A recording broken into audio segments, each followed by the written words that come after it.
Hey everyone, welcome back and happy Saturday. All right, guys, we have lots to talk about today because we have some Real Housewives of New Jersey, and that sometimes just so happens to be my favorite. I don't know if you guys saw the video I did earlier too of Sonia Morgan. Um, that actually to me was an absolute shit show, and like I said, not a good kind. But all right, we're going to jump into all of this. Before we do, smash the like button. If you guys are not subscribed, get subscribed. Don't forget to hit that notification bell, and let's.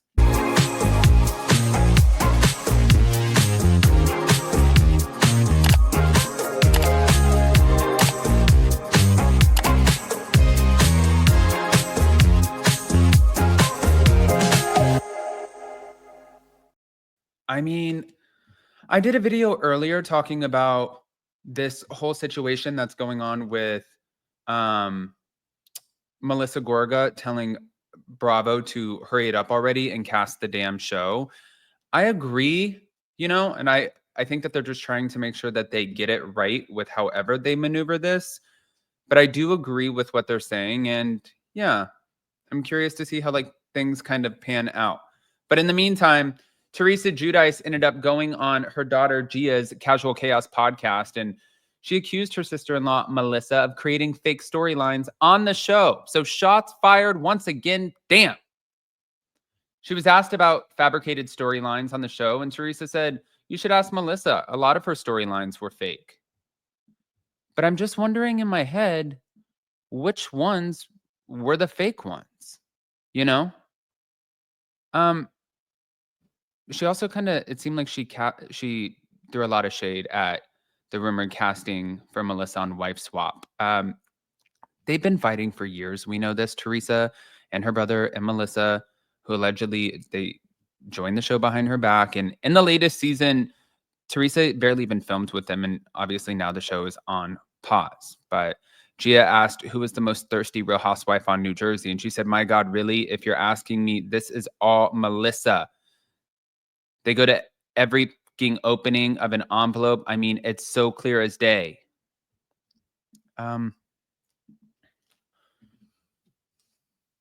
We cannot put them back on the show together.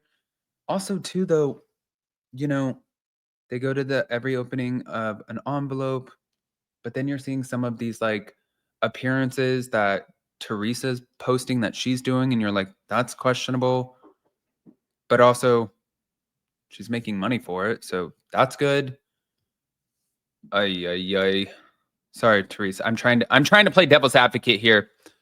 Now, Gia also asked her mom if she ever considered walking away from the show for good, and she said, "I think if Joe would have told me not to do the show anymore, I would have been fine not doing it." But she also talked about him being deported and getting convicted for fraud, and she said, "I feel so guilty for him that my world did this to him, and now I know what, like why my brother did what he did," is what Teresa said. He did it just to stay relevant on TV. What did he do? Gia said, "I feel like he hasn't told the truth the entire time he's been on Real Housewives." Oh, shit. Now, on the Turning the Tables podcast, Teresa said that she did hear about the upcoming Wife Swap show. And she said, "I remember that show growing up, and I used to watch that when I was living at home. And that's just something I would never do." No, yeah, I would not do that, but I'm sure it'll be a good show. And they said usually it turned out that the husbands and kids found like new respect for their mom and realized how much she did on a regular basis. But she said, "My family already knows that, so I don't need to do Wife Swap." I mean, honestly, that's a great point. That's a great point. But moving on. Apparently, on a recent episode of Melissa Gorga's podcast, Joe recounted an awkward encounter with his cousin Rich. And Joe claimed that when he greeted Rich and did the friendly wave, whatever, he said, "Hey, Wakile, what's up, man?" And he was like, "Oh, yeah, that's Mr. Wakile to you." And Melissa, she chimed in saying, "Didn't the guy almost just get canceled?" Yeah, there's been some controversies around Rich.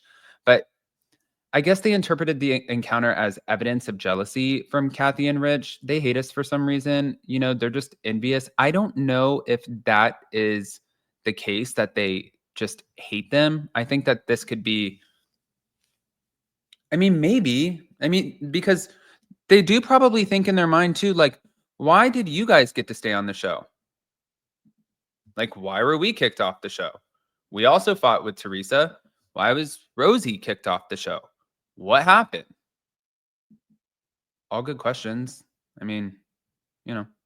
But we're going to leave the drama alone when it comes to New Jersey. I wanted to share this. I thought that this, by the way, you guys know that we're friends with Madison LaCroix, and I got some photos of her beautiful new house and I got some info on it, and I wanted to share it with you guys.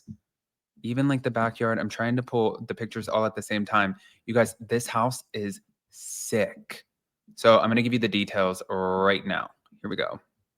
Here's the house. Right here. All right. So as far as the new house, because you guys know she sold her other house for $1.9 million, they bought this house. It's $4 million on Daniel Island. I think that they needed more space, clearly, because she's about to give birth to their baby girl. But they dropped $3.9 million on their new 6-bedroom, 7-bathroom brick home. I mean, this is actually, it's insane. It has a pool with its own pool house. It's 5,300 square feet. It was originally listed at $4 million. You can see the pool. What I thought was cool, like, by the way, the kitchen is just insanity. You can see the house. I love that it has the garage on the side. I mean, this house is truly actually like just really, really stupid stunning. But then what else I thought was cool was outside they have another ridiculous kitchen that looks like, I guess it's a part of the pool house. I mean, this, like, holy shit. I don't know. Girl's doing the damn thing. $4 million house. Go on, Madison.